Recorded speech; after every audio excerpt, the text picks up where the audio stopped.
To save Amelia's life, I gave her part of my liver. After she recovered, my health declined.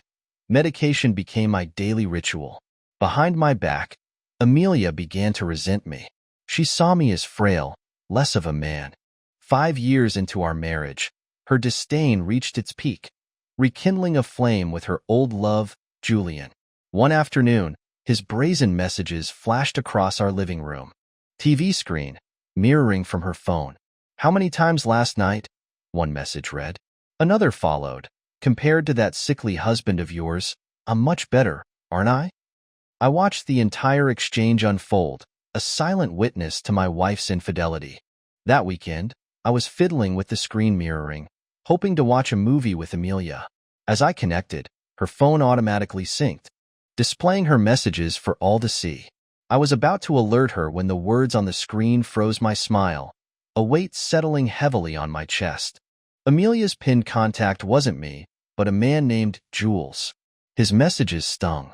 Amelia's coy replies, the blushing emojis, only fueled his arrogance. "So I'm annoying? Didn't you praise me last night?" he wrote. "Compared to that sickly husband of yours, I'm much better, aren't I? You said you haven't felt this good in years. Breaks my heart. How about I satisfy you again tonight? An hour from now, I'll be downstairs." He hadn't named me, but I knew the sickly husband was me. The major surgery, the lingering weakness, they had become my wife's justification for betrayal. Last night's overtime suddenly made chilling sense. For a fleeting moment, I clung to the hope she would refuse. I would pretend I'd seen nothing, shower her with affection, win her back. 5 years, a lifetime woven together. How could I let go? My hands trembled as I waited for her response. Amelia hesitated. "Not today. It's our 5th anniversary." A flicker of hope ignited, only to be extinguished by her next words. 5 years. So what? I'm sick of him. If it wasn't for a shred of guilt, I wouldn't bother hiding it. I wish I could just rip the Band-Aid off. Look at him, pale and thin. I'm afraid he'll have a heart attack if he finds out. His parents would blame me, and I wouldn't get the demolition money. Julian's digital hugs and kisses followed. "Amelia, if I'd known you'd suffer like this, I would never have let you go." Amelia responded with crying emojis, painting herself as the victim. Money, it turned out, was the only reason she stayed. Soon, this stagnant life will be over. Once Daniel's family gets the demolition payout, I'm divorcing him. Moments later, Amelia emerged, humming a cheerful tune, radiating a joy that mocked my despair. I frantically disconnected the mirroring, feeling like a thief caught red-handed. "Oops," she chirped, settling onto my lap. "Honey, what a shame. My friend invited me to dinner for her birthday. I couldn't say no." "But," I choked out, "it's our anniversary." "I know," I told her, "but she wants me to meet her new boyfriend. Make sure he's a good guy, like you." She cupped my face, her breath warm against my skin. "We have forever, darling. 5 years. We're practically an old married couple. Just this once? I'll make it up to you, I promise." She disappeared to get ready, emerging in a figure-hugging dress and sheer black stockings. "It's cold out. Why the stockings?" I asked. "They're not for you," she replied without thinking. I stood there, a clown in my own home. She faltered, realizing her slip. "Just for my friend, looking nice." I didn't know. I watched her leave, a vibrant butterfly flitting away. Had I caged her, clipped her wings? This was not the way I wanted to find out. I saw her get into a black Mercedes. She didn't come home that night. I lay awake, the phantom pain in my missing liver throbbing like a needle. I swallowed painkillers, pacing restlessly until 3 a.m. Then, on a rarely used social media account, I saw her post. She blocked my main account, but this one slipped through the net. A long-awaited reunion, a familiar warmth. The picture was a selfie in a hotel bathroom. Zoomed in, the stainless steel doorframe reflected a man's silhouette, arms wrapped around her waist. My heart finally broke. I ransacked her study, desperate for clues about Jules. Why? Why wasn't I enough, even after giving her a part of myself? A photo slipped from a book. Amelia and a boy, beaming, shoulders touching. On the back, in girlish handwriting, my beloved Julian. Pain overwhelmed me, and I collapsed. I woke up on the floor, stiff and feverish. The medicine cabinet was empty. I texted Amelia, asking her to pick up some cold medicine, a reminder to come home. Her reply was sharp. Daniel, you're an adult. Can't you take care of yourself? Must you bother me with this? Another message followed. I was having a good time, and now you've ruined it.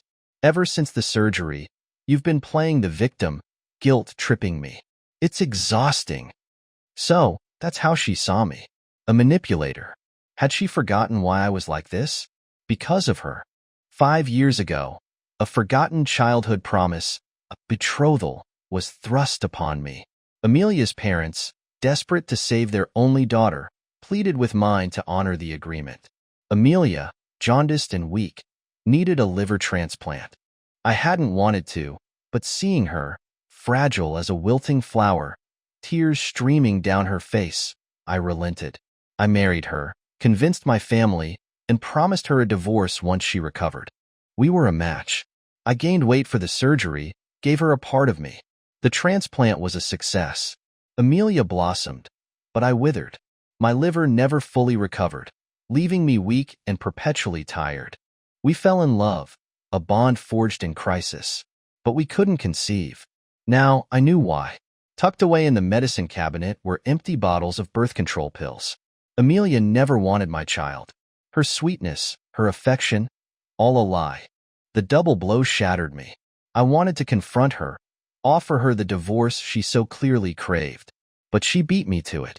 That night, she barely glanced at me before shutting herself in the bathroom. I overheard her call with Julian. A ripped stocking in the trash bin spoke volumes.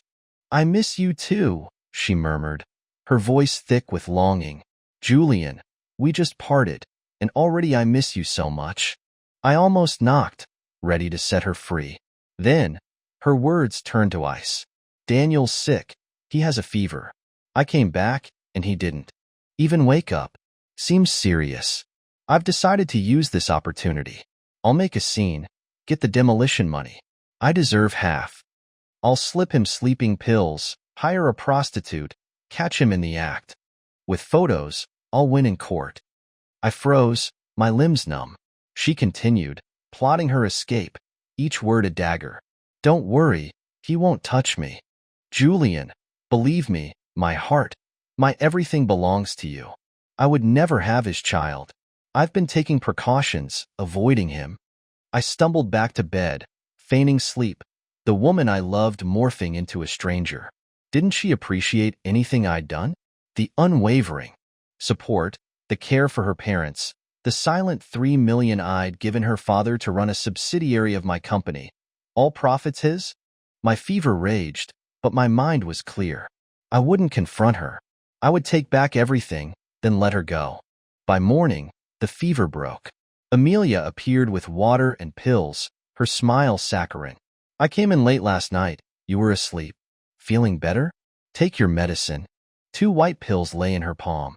I pretended to swallow them, spitting them out when she turned away. Much better, I lied. No need for medicine. You have to, she insisted. The fever comes and goes. The doctor said. Her tenderness was a poison blade. I knew I couldn't avoid this charade. Rest, she said, her smile triumphant. I'll go get some groceries. I followed her, hiding in the parking garage. I heard her using a voice changer, a gruff male voice, calling a number from a discreetly placed advertisement. Yes, Monet Gardens, 3 Southeast, 701. Come straight in. I like it. Rough. Don't knock. Just come into the bedroom and grab me.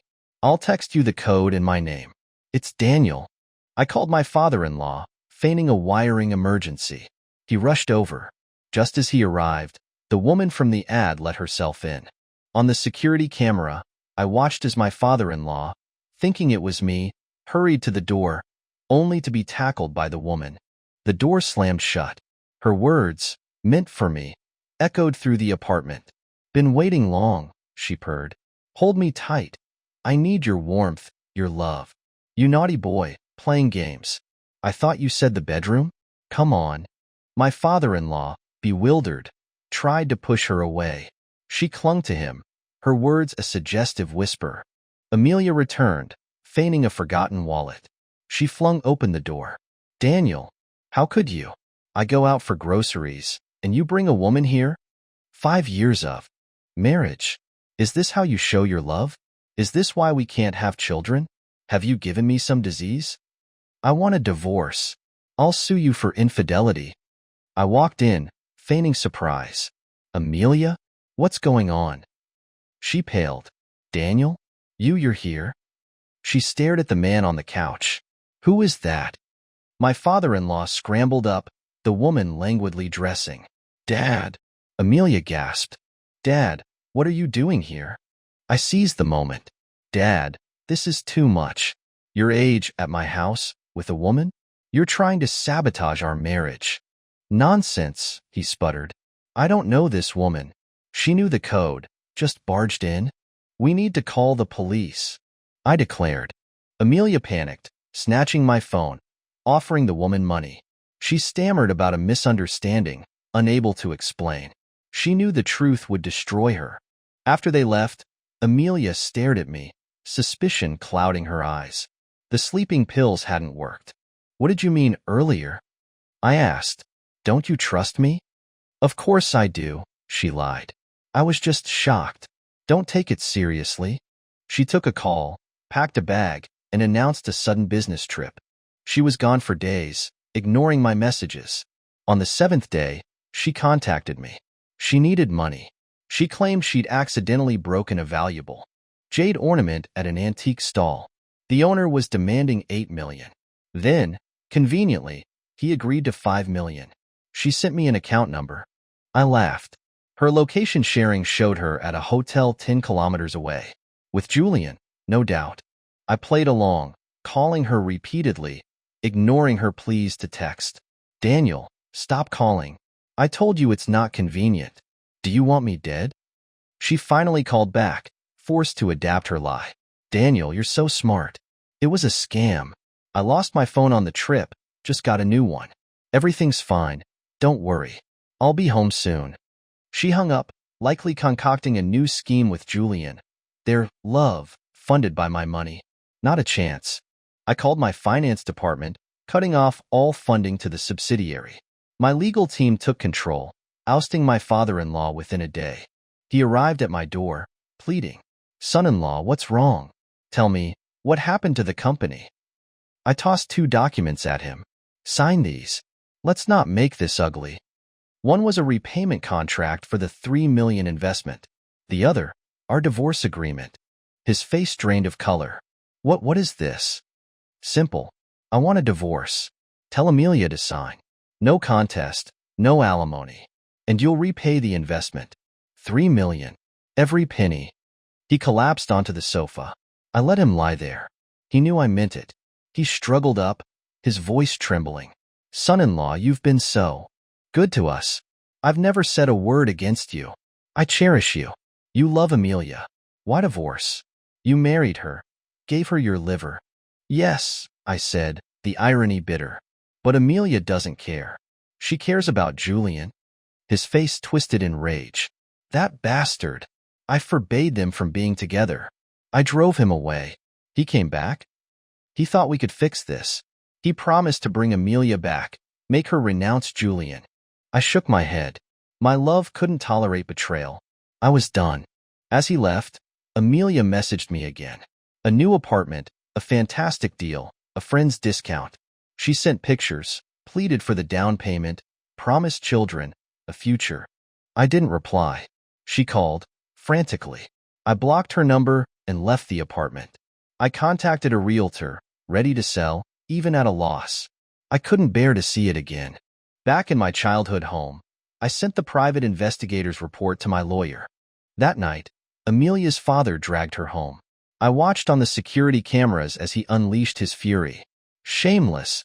Disloyal. You're married. Daniel saved your life. Would Julian have done that? Amelia lashed back. If he wants his liver back, he can have it. He can cut me open and take it. He collapsed, his face contorted with rage. Her mother intervened, revealing the 3 million, the company, my impending demolition payout of 20 million. None of it would be hers. Amelia froze, regret flickering in her eyes. It's too late, she whispered.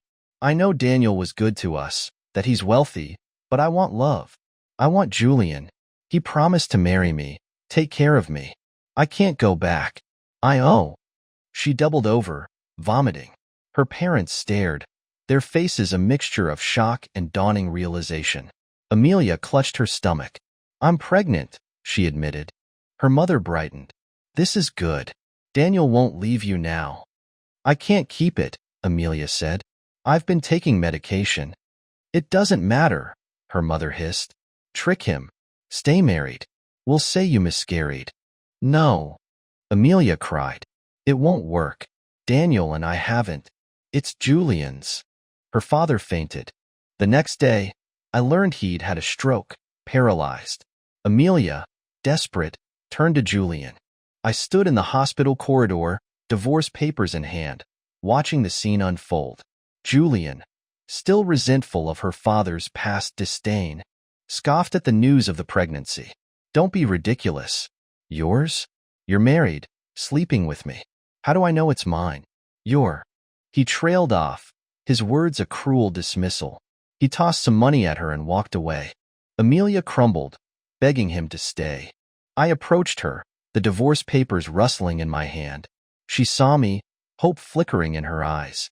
She looked like she had that first day, clinging to my leg, pleading, Daniel, help me, please. My dad, my mom, I need you. I know you still love me. We can start over. I sidestepped her embrace. You're mistaken. I'm here for your signature, and to see how happy you are without me. No, I'm sorry. Forgive me. She crawled after me, tears streaming down her face, oblivious to the staring eyes. Daniel, I can't live without you. I love you. Give me another chance.